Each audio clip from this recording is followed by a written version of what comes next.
গৌতম আদানিৰ লগত প্ৰধানমন্ত্ৰী নৰেন্দ্ৰ মোদী আৰু বিজেপি চৰকাৰৰ সাংঘাতিক ধৰণৰ এটা সম্পৰ্ক আছে আৰু এই ব্যক্তিগত সম্পৰ্কৰ কাৰণে ভাৰতবৰ্ষৰ লগতে অসমৰো বিভিন্ন মাটি সম্পত্তি বিভিন্ন ধৰণৰ চৰকাৰী সা-সুবিধা গৌতম আদানিক মানে আগবঢ়াই অহা বুলি ইতিমধ্যে সাংঘাতিক ধৰণে ভাৰতবৰ্ষত এটা আমি কাৰবাৰ চলি আছে আৰু আমি সকলোৱে জানো তথ্য প্ৰমাণ সহকাৰে গোটেই কথা বতৰাখিনি ইতিমধ্যে প্ৰকাশ পাই আহিছে আৰু অসমৰ ক্ষেত্ৰতো আমি দেখিছো যে অসমৰ বৃহৎ পৰিমাণৰ ভূমি গৌতম আদানিক সমজাই দিয়া হৈছে আপোনালোক সকলোৱে জানে যে LIC হৈছে এটা চৰকাৰৰ স্বীকৃতিপ্ৰাপ্ত প্ৰফিট মেকিং এটা ফাইনেন্স অৰ্গানাইজেশ্যন NBFC আৰু এই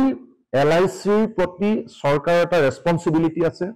আৰু LICয়ে সাধাৰণ মানুহৰ পৰা ধন লয় আৰু সেই ধনৰ বিনিময়ত সাধাৰণ মানুহক প্ৰফিট দিয়ে বা এই ধৰণে সাধাৰণ মানুহৰ ধন জমা ৰাখি সাধাৰণ মানুহৰ আশা আকাংক্ষাৰ কাৰণে LICৰ ওপৰত নিৰ্ভৰশীল হৈ থাকে এতিয়া এই LICৰ ধন তেওঁলোকে বিভিন্ন ক্ষেত্ৰত বিনিয়োগ কৰিব তাৰ পৰা প্ৰফিট হ'ব তাৰে এটা অংশ লৈ যিসকল ব্যক্তিৰ পৰা LICয়ে ধন লয় বা যিসকল ব্যক্তি LICত ধন জমা ৰাখে তেওঁলোকে প্ৰফিটৰ সৈতে ঘূৰাই দিয়ে এইটো আমি সকলোৱে জানো আৰু LIC হৈছে এটা বিশ্বাসযোগ্য নিৰ্ভৰযোগ্য এটা বিত্তীয় ফাইনেন্স প্ৰতিষ্ঠান হিচাপে আমি সকলোৱে জানো গতিকে এতিয়া কথা হ'ল অভিযোগ উঠিছে যে সেই LICয়ে 4% ধন অৰ্থাৎ আজিৰ দিনটোত 2,60,000 কোটি আমি যিমানখিনিলৈকে জানো যে 2,60,000 কোটি টকা আদানী গ্ৰুপৰ বা আদানী পোৰ্টছৰ আজিৰ দিনটোত ধাৰ আছে তাৰে 60,000 কোটি টকা LICৰ ইনভেষ্টমেণ্ট আছে এই বৃহৎ পৰিমাণৰ ধন আদানী গ্ৰুপত ইনভেষ্ট কৰিবৰ কাৰণে বা আদানীক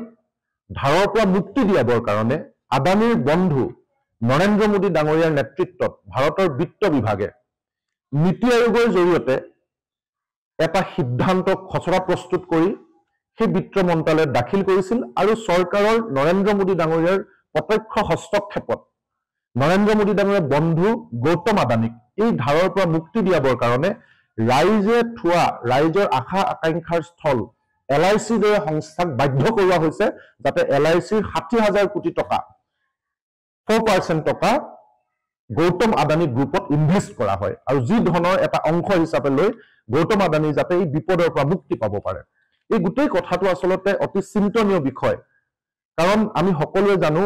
যে LICৰ প্ৰতি চৰকাৰৰ এটা ৰেছপন্সিবিলিটি আছে আৰু LIC সাধাৰণ ৰাইজৰ ওপৰত দায়বদ্ধ কাৰণ সাধাৰণ ৰাইজৰ টকা এই LICৰ যে 60,000 কোটি টকা 4% ধন ইনভেষ্ট কৰা বুলি ইতিমধ্যে প্ৰকাশ হৈছে এই গোটেই ধনখিনি সাধাৰণ ৰাইজৰ টকা সাধাৰণ ৰাইজৰ ওচৰত তেওঁলোক দায়বদ্ধ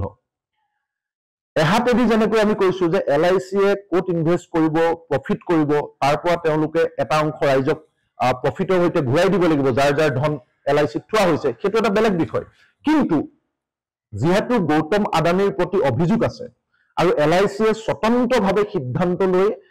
আদানী গ্ৰুপত টকা ইনভেষ্ট কৰা নাই তাৰ কাৰণে কেন্দ্ৰীয় চৰকাৰে নৰেন্দ্ৰ মোদী ডাঙৰীয়াৰ হস্তক্ষেপত ভাৰত চৰকাৰৰ বিত্ত বিভাগে হেঁচা প্ৰয়োগ কৰা বুলি ইতিমধ্যে অভিযোগ উঠিছে আৰু সেয়াই যদি সত্য হয় তেতিয়াহ'লে ই অতি ভয়ংকৰ কাৰণ আমাৰ ভাৰতবৰ্ষৰ ৰাইজৰ অসমৰ ৰাইজৰ আমাৰ সাধাৰণ মানুহৰ অভিজ্ঞতা অতি তিক্ত ইয়াৰ আগতে আমি দেখিছিলো নীৰৱ মোদী মেহুল চকচী বা বিজয় মালিয়াৰ দৰে বৃহৎ বৃহৎ এই পুঁজিপতিসকলক চৰকাৰে বিভিন্ন ধৰণে সহযোগিতা আগবঢ়াইছিল তেওঁলোকক বিভিন্ন ধৰণে টকা দিছিল বিভিন্ন শিতানৰ পৰা এই ধৰণে এতিয়া যেনেকৈ LICক টকা দিবৰ কাৰণে চৰকাৰী উদ্যোগ লৈ